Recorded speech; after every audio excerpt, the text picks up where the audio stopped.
بسم اللہ الرحمن الرحیم۔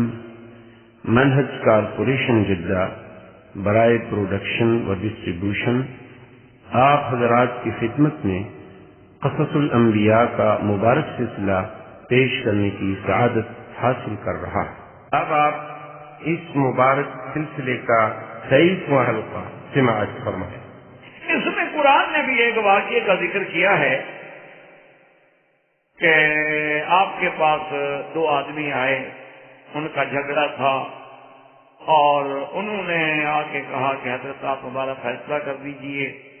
آپ نے فرمایا ہاں ٹھیک ہے، کیا ہے؟ تو اس نے کہا جی بات یہ ہے کہ یہ میرا بھائی ہے، اس کے پاس ہیں 99 دمبیاں، دمبیاں جو تھی، اور میرے پاس ہے ایک دمبی۔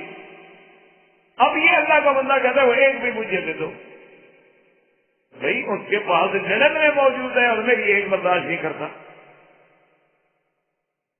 تو حضرت داؤد علیہ السلام نے فرمایا کہ یہ بڑی زیادتی ہے، بڑا ظلم ہے کہ اس کے پاس جب 99 موجود ہے تو وہ اس پہ وہ کناز نہیں کرتا بلکہ تمہاری تمبی بھی حاصل کرنا چاہتے، بڑی ظلم والی بات۔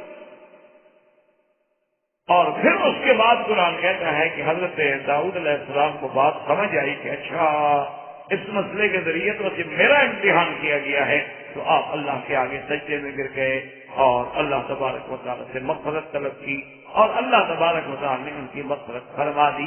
قرآن نے اس واقعے کو کتنا ذکر کیا۔ لیکن سابقہ کتابوں میں جو آج کل ملتی ہیں تلمود وغیرہ میں، اور اسی طرح جو بائبل وغیرہ موجود ہے، یا جو بڑے بڑے بعض انگریز مورخین نے لکھی ہیں، تو وہ عجیب واقعہ لکھتے ہیں۔ وہ کہتے ہیں نہیں، اصل بات یہ تھی کہ آپ کا ایک کمانڈر تھا، اوریا نام تھا اس کا، اور وہ اوریا جو ہے کسی جنگ میں گیا ہوا تھا۔ حضرت داؤد علیہ السلام جو ہے اتفاق سے اپنے محل کی چھت پہ چڑھے تو ساتھ ہی اس اوریا کا گھر تھا،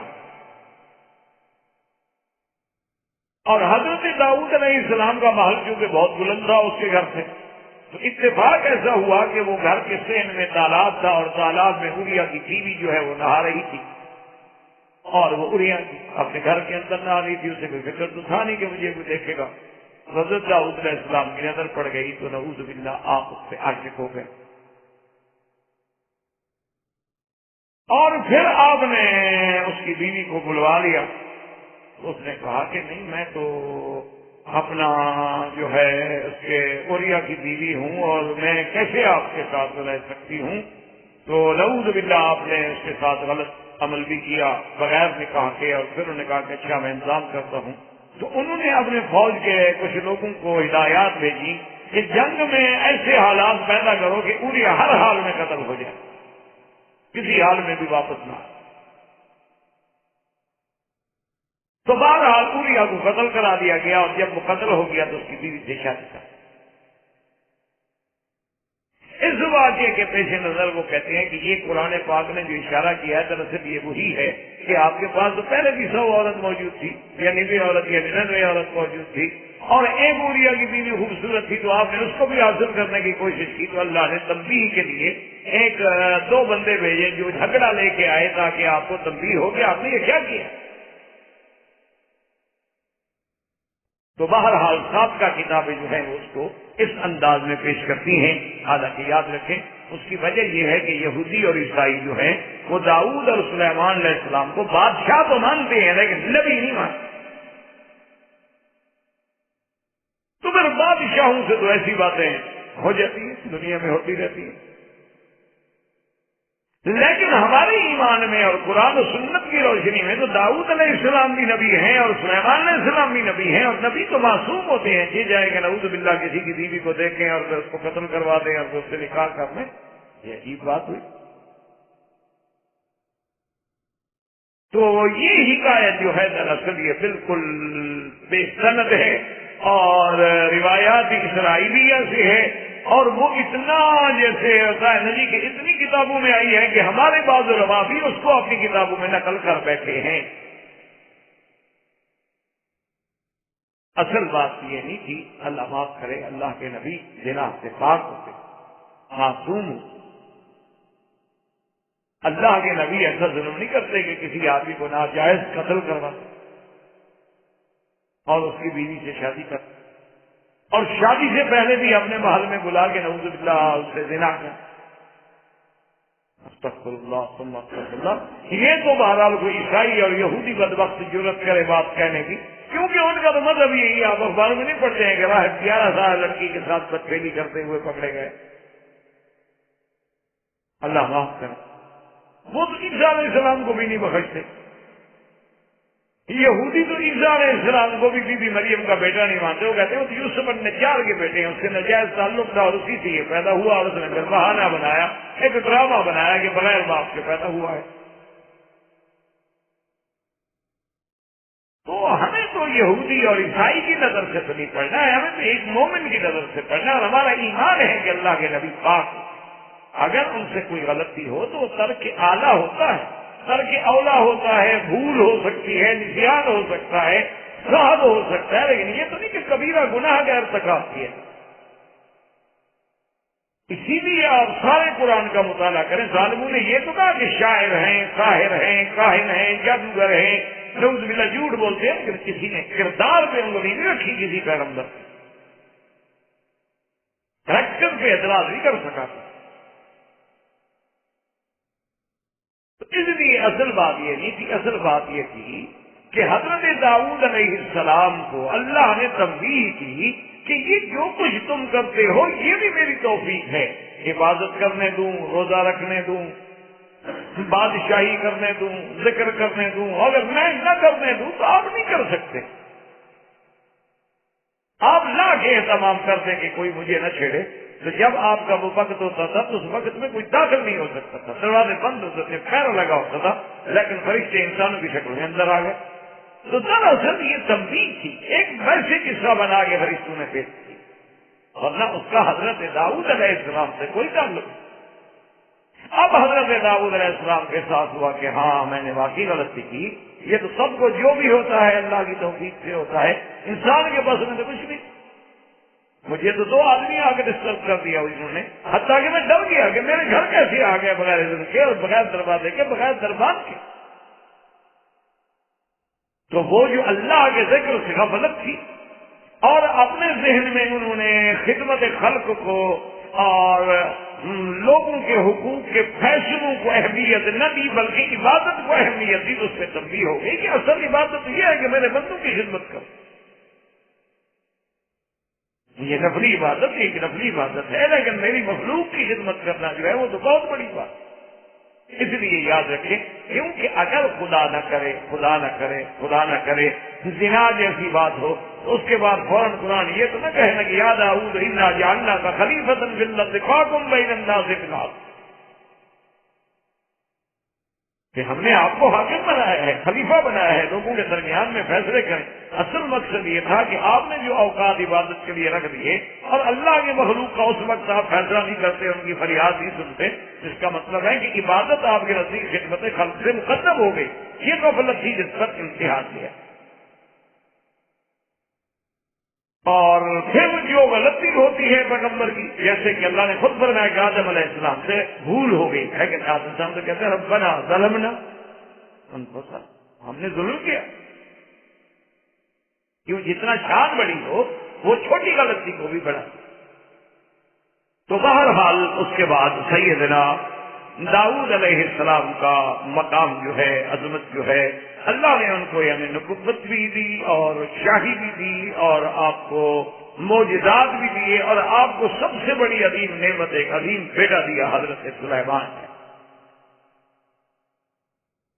اور حضرت سلیمان علیہ السلام جو ہے ماشاءاللہ، یعنی آپ دیکھیں کہ داؤد علیہ السلام کا بھی تقریباً 14 مقامات، 4 مقامات پر تو نام کے ساتھ ذکر کیا گیا ہے، اور حضرت سلیمان علیہ السلام کا تو قرآن میں 16 مقامات پر، بلکہ سورۃ النمل میں تو ایک پوری تفصیل کے ساتھ رکوع ہے۔ حضرت سلیمان علیہ السلام جو ہیں اللہ نے ان کو بھی خصوصی فہم عطا فرمایا، اور حضرت سلیمان علیہ السلام ابھی بچے تھے اور بادشاہ داؤد علیہ السلام، خدا کی قدرت دیکھے، قرآن نے بھی اس کا ذکر کیا ہے کہ ان کی خدمت میں بھی ایک مقدمہ آ گیا۔ ایک مقدمہ یہ آیا کہ ایک آدمی نے آ کے درخواست دی حضرت داؤد علیہ السلام کی خدمت میں، اس نے کہا کہ حضرت میرا یہ باغ ہے انگوروں کا، اور یہ آدمی جو ہے شریف آدمی، اپنی بکریوں کو اس نے غفلت کے ساتھ میرے باغ میں چھوڑ دیا، اور وہ سارا انگوروں کا باغ جو تھا انہوں نے تباہ و برباد کر، کچھ کھاگی کچھ اجاڑ دی،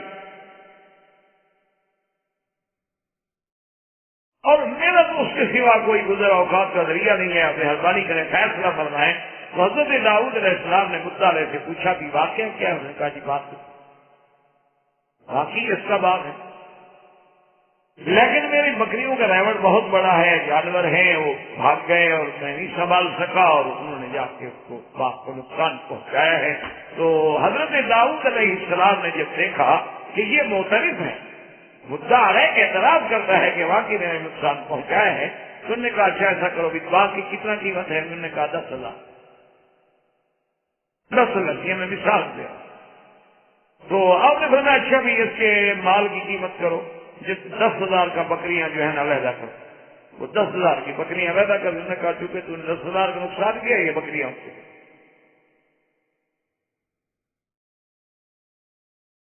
انہوں نے کہا جی ٹھیک۔ حضرت سلیمان علیہ السلام اس وقت بالکل بچے تھے، ویسے محبت میں ابا جان کی خدمت پہ بیٹھے رہتے تھے، تو فوراً بول پڑے کہنے لگے ابا جان فیصلہ تو آپ کا بالکل حق ہے کہ مدعی نے دعویٰ کیا، مدعا رہے نے اقرار کیا، اس کا جتنا نقصان ہے آپ دلوا رہے ہیں بالکل ٹھیک، بالکل ٹھیک، لیکن اگر آپ مجھے اجازت دیں تو میں اس سے بھی اچھا فیصلہ کر سکتا ہوں۔ تو حضرت داؤد علیہ السلام نے کہا اچھی بات، بیٹا اگر کوئی اچھی بات کرے تو والدین کو تو خوشی ہوتی ہے نا۔ تو انہوں نے کہا اچھا تم فیصلہ کرو۔ اس نے کہا بھی بات سنو، یہ 10,000 کی بکریاں جو ہے نا ٹھیک ہے، یہ تم لے جاؤ اور ان کا دودھ پیو، فائدہ اٹھاؤ۔ اور اس نے کہا دیکھو بات سنو، یہ جتنا باغ تم نے اجاڑا ہے نا دوبارہ لگاؤ انگور کی، پہلے دوبارہ کاشت کرو، جب یہ پھل تیار ہو جائے جیسے تیار تھا تو تم اپنی بکریاں لے جانا اور باغ اس کے حوالے کرو، تو تاکہ نقصان بھی کسی کا نہ ہو، بکریاں پھر بکری والے کو مل جائیں گی، باغ پھر باغ والے کو مل جائے گا، اتنے عرصے میں وہ بکریوں سے فائدہ اٹھائے گا، وہ محنت کرے گا، اس کو سزا بھی مل گئی۔ تو حضرت داؤد علیہ السلام بہت فرمایا کہ اچھا، اس لیے قرآن کہتے ہیں فہمناہا سلیمان، ہم نے سلیمان کو خصوصی فہم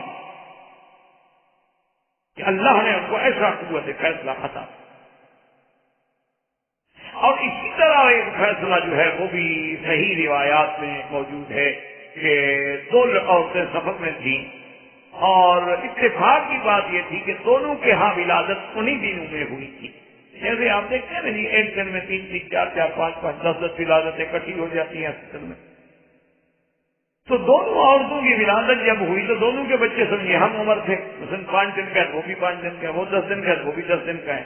رات کو جنگل کے سفر میں ایک عورت کا بچہ جو تھا نا چھوٹا، وہ ساتھ سویا ہوا تھا، ایک بھیڑیا آیا اور بچے کو اٹھا کے لے۔ اب وہ ماں جو تھی نا جب اٹھی تو اس نے دیکھا وہاں جانور کے نشان بھی ہیں اور بیٹا بھی غائب ہے، وہ سمجھ گئی کہ جانور اٹھا کے لے گیا ہے، تو اس نے شور مچا دیا، اس نے کہا کہ میرا بیٹا ایسا عورت نے اٹھا لیا، کیونکہ اس کے بعد بھی تو بیٹا تھا جاری کے۔ اب یہ مدعی بن گئی، وہ کون نے کہا نہیں ہے تو میرا بیٹا ہے، انہوں نے کہا نہیں اس کا بیٹے کو تو بگیار اٹھا کے لے گئے تو میرا بیٹا۔ اب چھوٹا بچہ ہو اور ہو بھی 5 دن کا، تو اتنی جلدی تو فیصلے نہیں ہو سکتے نا کہ اس کے نئے نقش ملا لیے جائیں کہ کس کے ساتھ ملتے ہیں اور کس کے ساتھ نہیں ملتے، یا اس زمانے میں ابھی اتنی میڈیکل نے ترقی نہیں کی ہوگی کہ ٹیسٹ کر لیں۔ تو بہرحال ایک بڑا جھگڑا ہوا اور بڑا فتنہ ہوا، اور دونوں طرف سے قبائل کھڑے ہو گئے، اور کیونکہ حضرت داؤد علیہ السلام کی خدمت میں داؤد علیہ السلام نے دونوں عورتوں کی باتیں سنی، دلائل سنے، ان کے حالات کو غور سے دیکھا، تو انہوں نے وہ جو دو عورتوں میں سے ایک بڑی عورت تھی نا، حالانکہ وہ نحق تھی، اس کا بیٹا نہیں تھا، لیکن وہ زبان میں اتنا تیز تھی اور دلائل دینے میں اتنی ماہر تھی کہ حضرت داؤد بھی متاثر ہو گئے۔ اسی لیے حضور پاک نے فرما دیا تھا کہ خبردار، بعض اوقات تمہارے لوگ جو ہوتے ہیں الحن من بعض، ایک دوسرے سے زیادہ ذہین ہوتے ہیں، فتین ہوتے ہیں، بولنے میں زیادہ قوی ہوتے ہیں، اگر وہ اپنی چند زبانی میں آ کر مجھ سے غلط فیصلہ کروا لے اور میں فیصلہ بھی کر لوں، لیکن اللہ کے ہاں تو پکڑے جاؤ گے، ایسا ہو جائے۔ آپ کبھی کبھی دیکھیں نا، یہ جو پیشہ ور لوگ جو ہوتے ہیں جناب، اللہ تبارک و تعالیٰ رحمت فرمائے، ایک ہمارے علاقے میں آدمی تھا، وہ پیسے لے کے جھوٹی گواہیاں دے، تو اس سے بہرحال ایک آدمی نے طے کر دیا کہ جی میں اسے کا گواہی دوں گا، گواہی دوں گا 1000 کروں گا، ٹھیک ہے، لیکن اب چونکہ وہ آدمی تو جھوٹا تھا نا، جو بندہ باقاعدہ پیشہ ور جھوٹا گواہ ہو،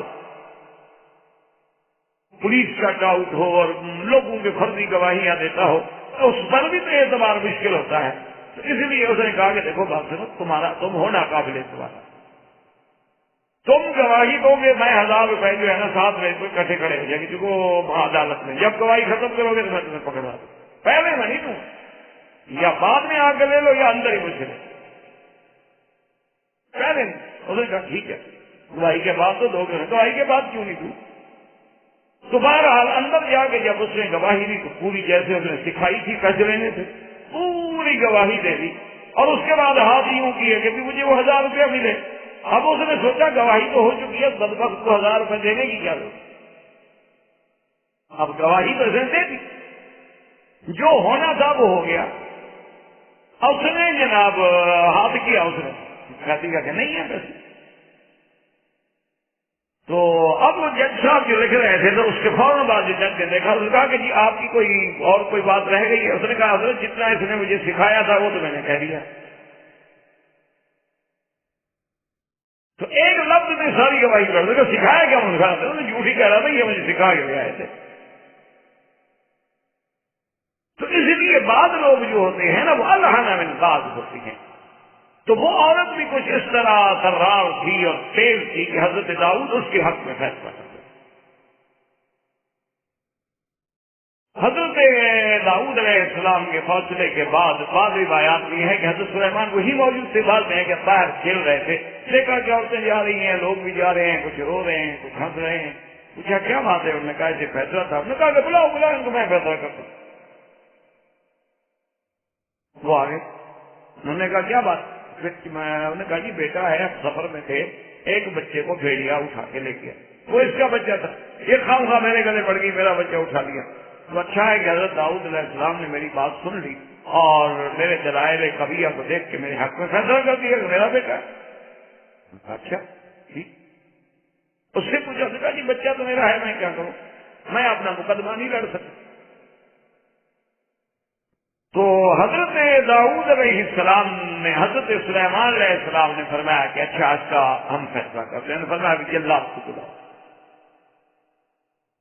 اور کہا کہ بچے کو یہاں درمیان میں لٹا اور تم عورتیں ایک ادھر بیٹھ جاؤ، اللہ ادا کیا۔ آپ نے فرمایا بھی دیکھو نشان لگا دو بچے کو، این درمیان میں رکھ کے اس کو تلوار کے ساتھ کاٹ دو، آدھا اس کو دے دو اور آدھا اس کو دو۔ یہ کیا ہے، ایک روتی ہوئی جائے، ایک ہنستی ہوئی جائے، اچھی بات نہیں، آدھا آدھا کر دے۔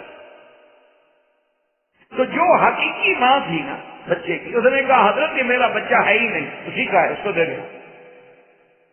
اس نے سوچا میرا بچہ تو ختم نہ ہو جائے نا، چلو کسی اور عورت کے پاس رہے گا، زندہ تو رہے گا، میرا بچہ بچ تو جائے گا، کبھی زندگی ہے تو ہو سکتا ہے کہ میں اپنی اولاد کو دیکھ لوں، اگر یہ کٹ گیا یہاں تلوار سے تو کیا ملا؟ اور جس کا بچہ نہیں تھا اس نے کہا جی میں آپ کے فیصلے پہ راضی ہوں، اور میں تم جھوٹ کہتی ہوں، بچہ اس کا ہے۔ کوئی ماں بھی اپنے بچے کو تلوار سے کٹنے پہ راضی ہو سکتی ہے؟ جھوٹ بول۔ حضرت سلیمان نے جب فیصلہ کیا، حضرت داؤد علیہ السلام کو پتہ لگا تو آپ نے فرمایا واقعی سلیمان اللہ نے تمہیں خصوصی خواب کہا۔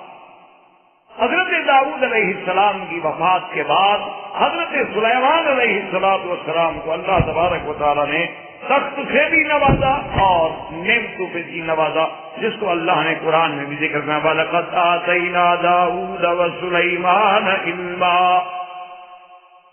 وقال الحمد لله الذي فضلنا على كثير من عباده المؤمنين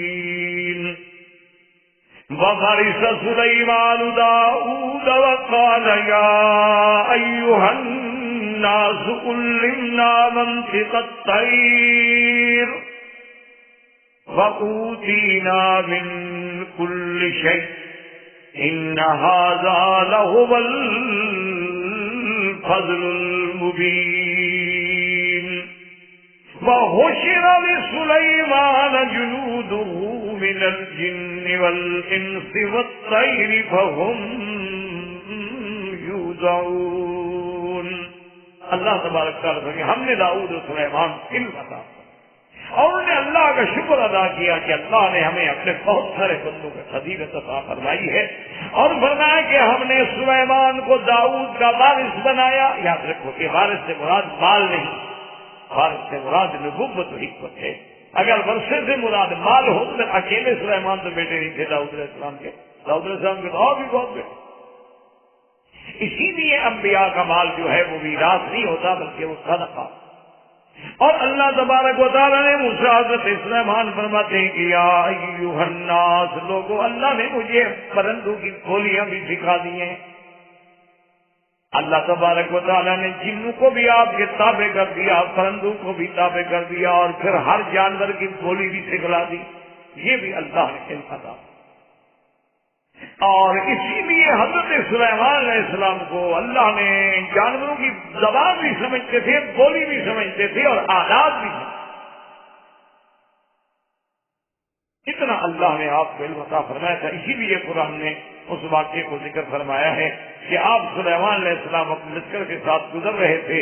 جبکہ وہ وادی نمل پہ پہنچے تو ایک چیونٹی نے تقریر کی کہ یا ایھا النمل ادخلوا مساکنکم، کیا چیونٹیوں اپنے بلوں میں گھس جاؤ، لا یہزمنکم سلیمان وجنودہ، کہ سلیمان اور اس کا لشکر جو ہے تمہیں پیس نہ ڈالے اور ان کو پتہ بھی نہیں ہوگا. فتبسم ضاحکا، حضرت سلیمان علیہ السلام سے بہت مسکرائے، بہت مسکرائے. اور اس کے بعد انہوں نے اللہ سے دعا کی کہ میرا مولا رب اوزعنی ان اشکر نعمتک التی انعمت علی وعلی والدی، میرا اللہ مجھے شکر کی توفیق عطا فرمائی. یہ بھی تو تیرا کمال اور کرم ہے کہ میں ایک چیونٹی بولتی ہے تو بات سمجھ رہا. اور اللہ تبارک و تعالیٰ نے آپ کے لیے جو ہے ہوا کو بھی مسخر کر دیا تھا. وسخرنا لہ الریح، اللہ نے ہوا کو مسخر کر دیا کہ آپ نے تخت کو لے کے چلتی تھی اور جو 1 مہینے کا سفر تھا وہ آدھے دن میں طے ہو جاتا تھا. غدوها شہر ورواحها شہر، یعنی جب آپ صبح کو اڑتے تو آدھے دن دوپہر تک 1 مہینے کا سفر طے ہوتا اور پھر آرام کر کے آپ کیلولا فرماتے پھر شام کو چلتے تو پھر 1 مہینے کا سفر ہوتا. یہ حضرت سلیمان علیہ السلام کے مقامات عالیہ کا. اور جنوں جیسی سخت ترین قوم جو ہے وہ بھی آپ کے تابع. اور جو تخت سلیمان علیہ السلام تھا ان کی جہاں آپ کرسی پہ جب تشریف فرما ہوتے تو آپ کے پیروں کے نیچے جو تھے نا 2 شیر اور آپ کے سر کے اوپر جو تھے وہ عقاب کھڑے رہتے تھے سایہ کر. کیونکہ ایسی سلطنت تو دنیا میں کسی کو ملی ہی نہیں جو حضرت سلیمان علیہ السلام. اور اتنے بڑے اعزاز و اکرام کے بعد پتہ ہے سلیمان علیہ السلام روٹی جو ہے ٹوکریاں بنا کے کھاتے. وہ ٹوکریاں بناتے تھے، وہ بیچ کے روٹی. اتنی بڑی عظیم سلطنت ان کا مالک. اور یہ اسی زمانے میں واقعہ جو اللہ کے قرآن میں بھی بڑا عظیم واقعہ موجود ہے کہ ایک دن آپ نے پوچھا کہ مالی اللہ الہدہد، کیا وجہ ہے کہ ہدہد پرندہ نظر نہیں آتا؟ من الغائبین کہا رہے تھے.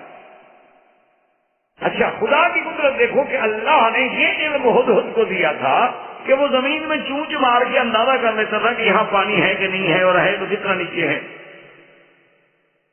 اور یہ علم اللہ نے سلیمان علیہ السلام کو نہیں دیا. تو جب کہیں لشکر پڑاؤ کرتا تو وہاں کنویں کھودنے پڑتے تھے پانی عارضی انتظام کرنے کے لیے. تو حکم دیا جاتا ہدہد کو کہ جاؤ بھی پورے علاقے میں پانی تلاش کرو. وہ جناب ادھر جا رہا ہے ادھر جا رہا ہے ادھر جا رہا ہے. ہاں جی ہاں ٹھیک ہے کھود دے. اب لشکر اترا ہوا ہے حدود ہے.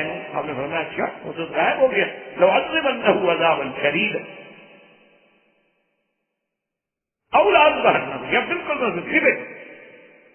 ہاں اور یاتینی بسلطان مبین، یا کوئی کھلا ہوا اپنی معذوری کا حدود لے کے آئے.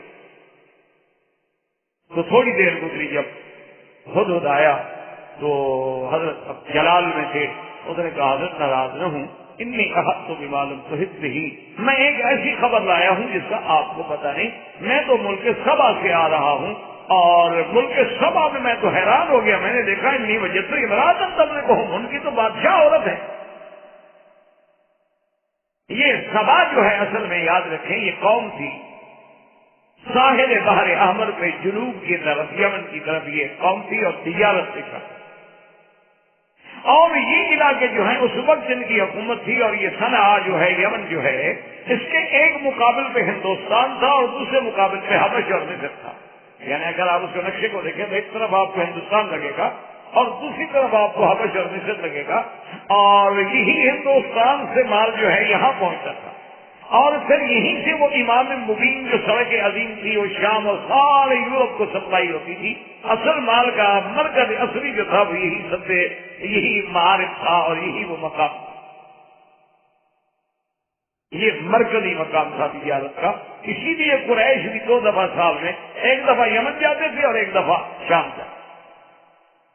بعد میں جب ایسے حالات پیدا ہوئے خدا کی قدرت ہے تو پھر انہوں نے آ کے مصر جو تھا وہ مرکزیت اختیار کر گیا سویز کی وجہ سے، اور یہ رہ گیا. ان کا پھر وہ مقام نہ رہا جو ابتدا میں، اور تو کوئی ذریعہ نہیں تھا ابتدا میں یورپ کے لیے اتصال کا. تو ان کی جو ملکہ تھی، ملکہ اس کا نام قرآن میں تو نہیں آتا، بس آتا ہے امرأة تملکہم، لیکن سابقہ کتابوں میں کوئی کہتے ہیں کہ اس کا نام بلقیس تھا. انہوں نے کہا کہ میں نے دیکھا ہے کہ ایک ملکہ ہے، اور یہ بھی میں نے دیکھا ہے سلیمان علیہ السلام جو سورج کے پجاری ہیں، اور اس کے پاس بہت بڑا تخت ہے، فوج ہے، حکومت ہے، سلطنت ہے. حضرت سلیمان علیہ السلام نے فرمایا کہ اچھا تم خط لے کے جاؤ، ہم دیکھتے ہیں تم سچ کہہ رہے. اب حضرت گئے، انہوں نے جا کے خط ڈالا.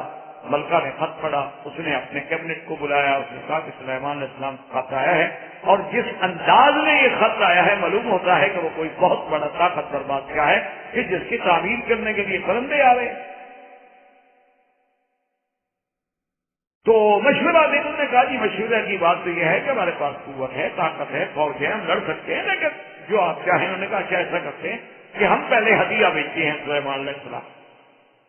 ہم دیکھتے ہیں کہ اگر وہ بادشاہ ہمارا ہدیہ قبول کر لیتا ہے تو اس کا مطلب ہے کہ پھر مذاکرات کے لیے کوئی بات ہو سکتی. انہوں نے ہدایہ جب بھیجی اور حضرت سلیمان علیہ السلام کے پاس آئے تو سلیمان علیہ السلام نے غصے سے فرمایا اچھا تم نے مال ہے، تم میری مال کے ساتھ اپنا قیمتی چیزیں رہ کے مجھ پر روک ڈالنا چاہتے. تمہیں نہیں پتا کہ مجھے اللہ نے جو کچھ دیا ہے تم سے کہیں کروڑ درجے بہتر ہے، کیا مجھے دو گے تم؟ اور جاؤ اور آ کے اپنی ملکہ سے کہہ دو کہ خبردار یا تو آ کے میری اطاعت کرو، اگر نہیں تو میں ایک ایسا لشکر لے کے آؤں گا کہ تیری طاقت ہی نہیں ہے کہ تم اس لشکر کا مقابلہ کرو. آخر ملکہ کو جب یہ خبر پہنچی گھبرا گئی. اس نے کہا جی میں آتی ہوں.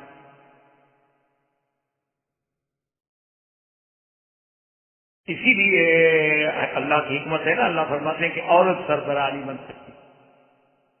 اور بعض لوگ ہم مولوی پہ ناراض ہوتے ہیں، کہتے ہیں دیکھو جی قرآن میں تو ہے کہ عورت بادشاہ تھی، یہ نہیں کہتے کہ وہ کافر تھی یا مسلمان.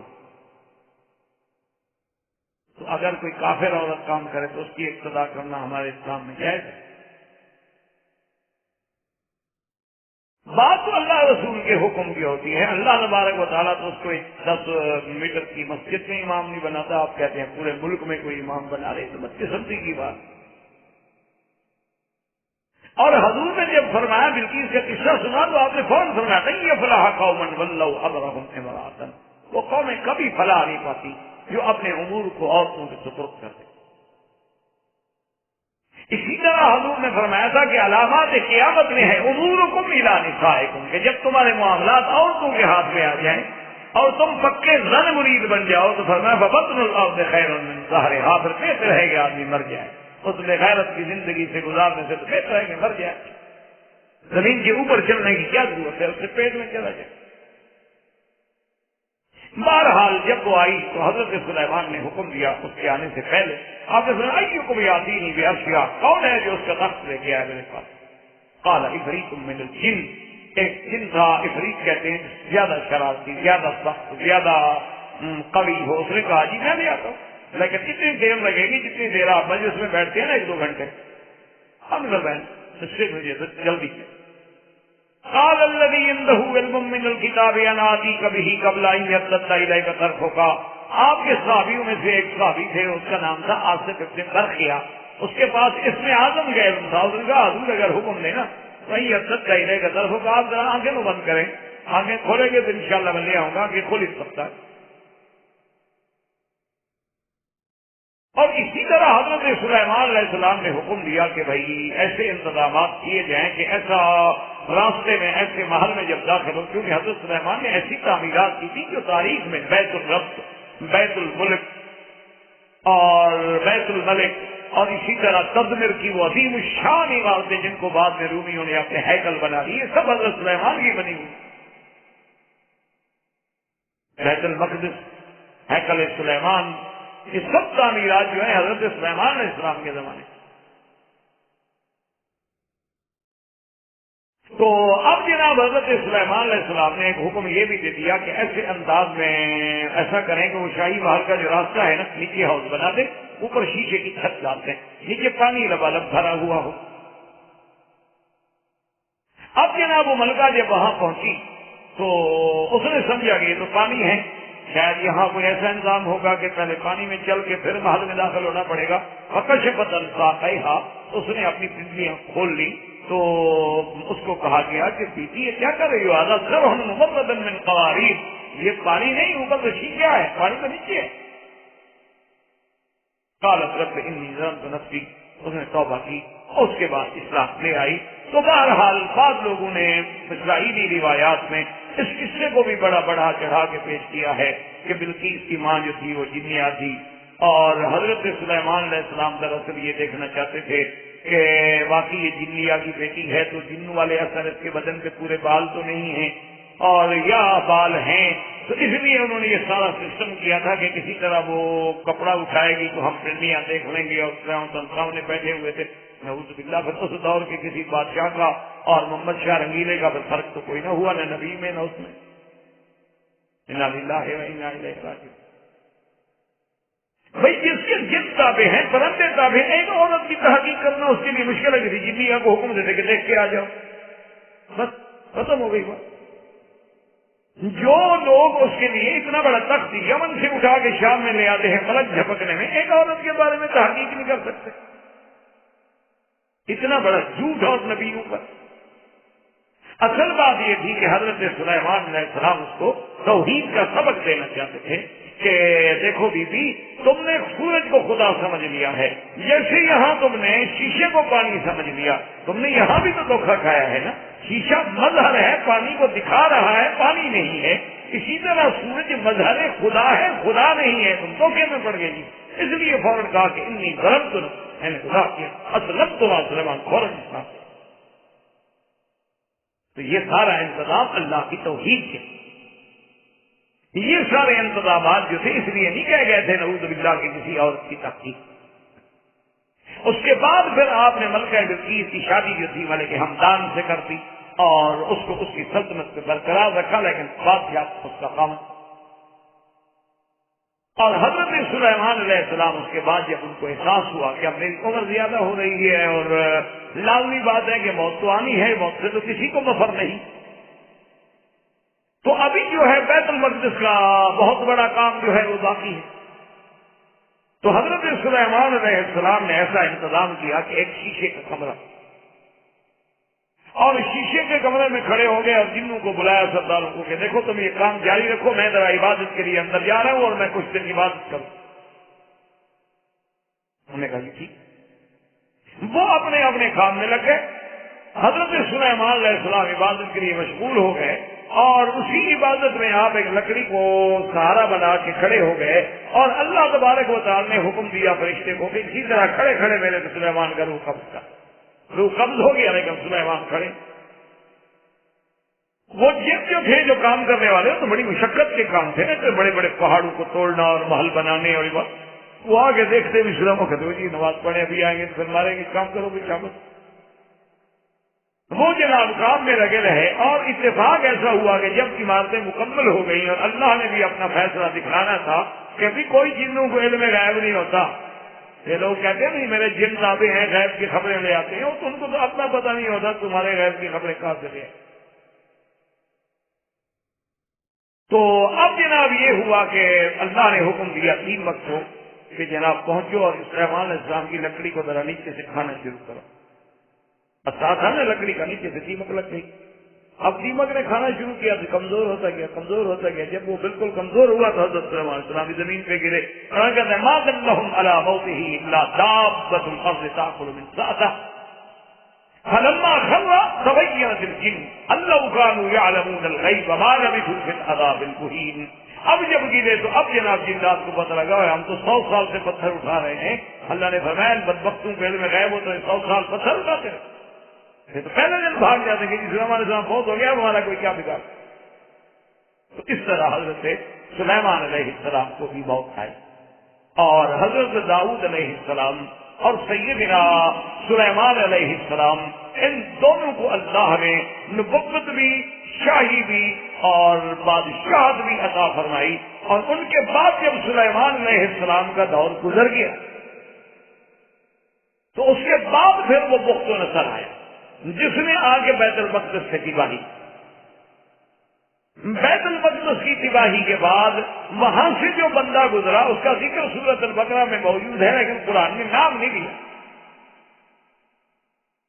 لیکن راجع اقوال یہی ہے اور راجع قول مبارک یہی ہے کہ اس سے مراد حضرت عزیر ہے۔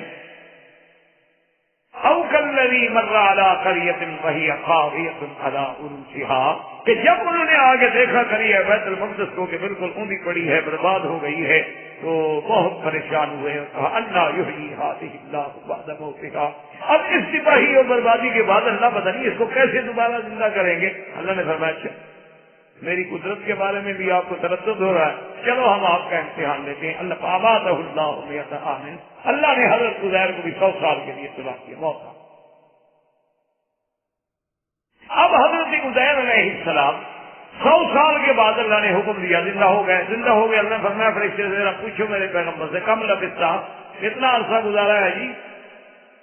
انہوں نے کہا جی لبثت یوما او بعض یوم، جب میں سویا تھا نا اس وقت سورج اوپر تھا تو ابھی ڈوب رہا ہے، بس آدھا دن سمجھ رہے ہیں اور کچھ دن سمجھ رہے ہیں، اتنا ہی سویا۔ قال بل لبثت مئۃ عام، 100 سال گزر گیا ہے جناب کو۔ فانظر الی طعامک وشرابک لم یتسنہ، دیکھو اپنا پانی، ماکولات، مشروبات، ان کو بھی ہم نے خراب نہیں ہونے دیا۔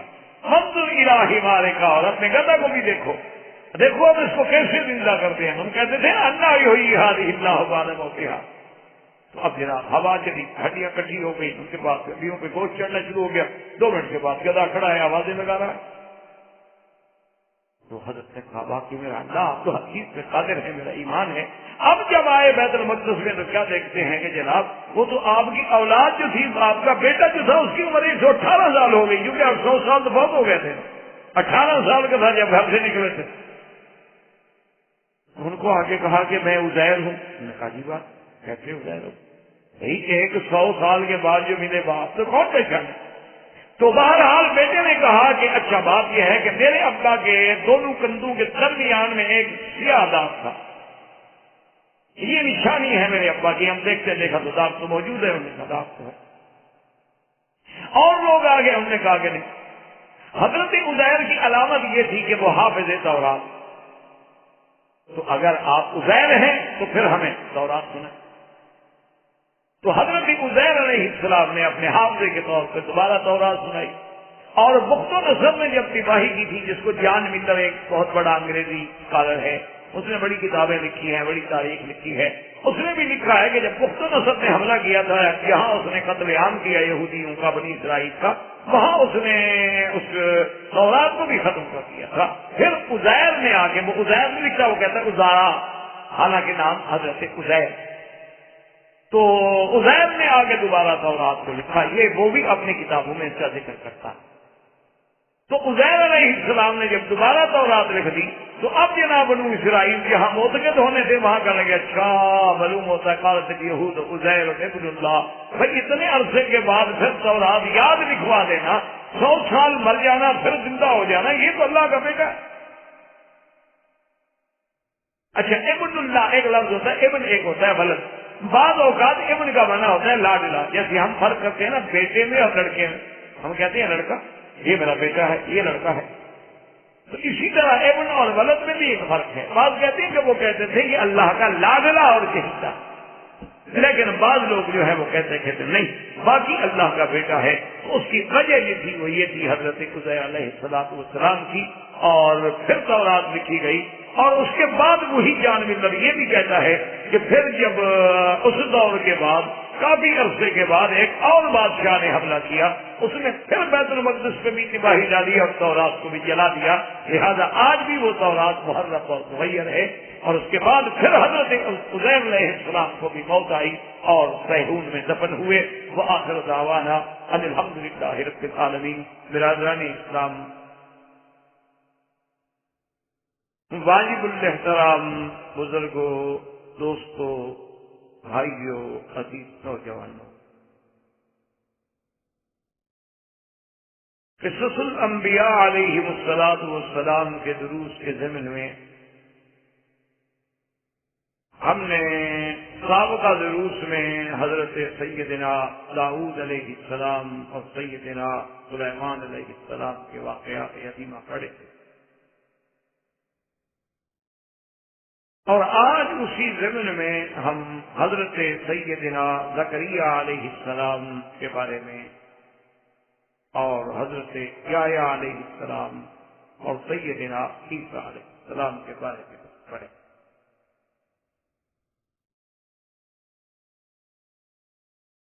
حضرت زکریا علیہ السلام جو ہیں یہ بھی سیدنا داؤد علیہ السلام کی اولاد میں تھے،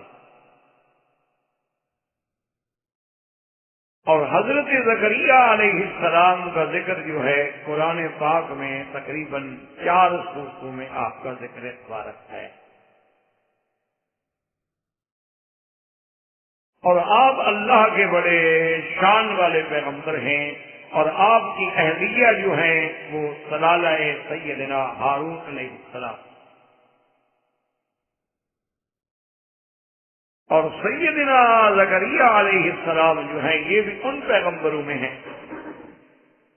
جنہوں نے اپنی زندگی جو ہے وہ زہد کے ساتھ گزاری۔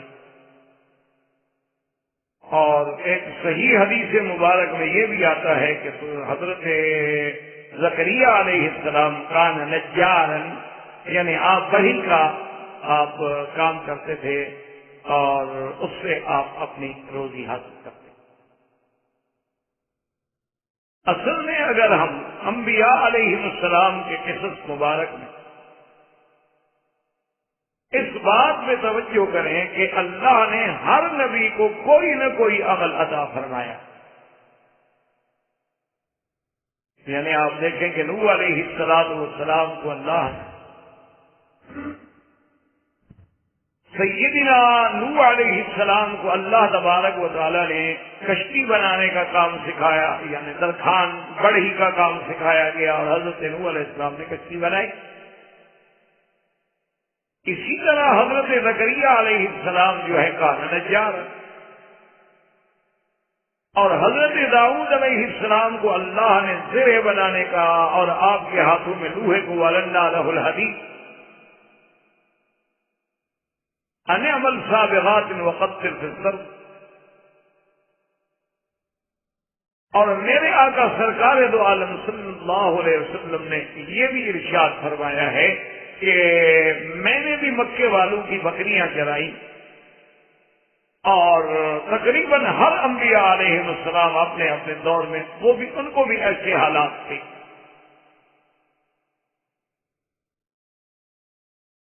اور اسی طرح صحیح روایات مبارک میں یہ بات بھی موجود ہے کہ جب سیدہ عائشہ صدیقہ رضی اللہ تعالی عنہا سے سرکار دو عالم صلی اللہ علیہ وسلم کے بارے میں پوچھا گیا، تو انہوں نے فرمایا کہ جب آپ گھر میں آتے تھے تو گھر کے کام میں بھی ہمارا ہاتھ بٹا دیتے تھے، اور کبھی اگر آپ کا جوتا مبارک ٹوٹ گیا تو اس کو خود اپنے ہاتھ سے گانڈ مبارک لگا لیتے تھے، کبھی آپ کا کپڑا مبارک پھٹ جاتا تو اپنے ہاتھ سے سی بھی لیتے۔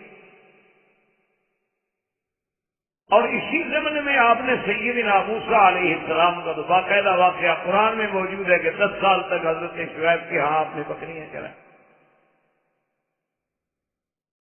تو دراصل وجہ کیا ہے کہ اللہ تبارک و تعالیٰ یہ بتانا چاہتے ہیں کہ کوئی پیشہ جو ہے وہ قابل اہانت نہیں ہوتا،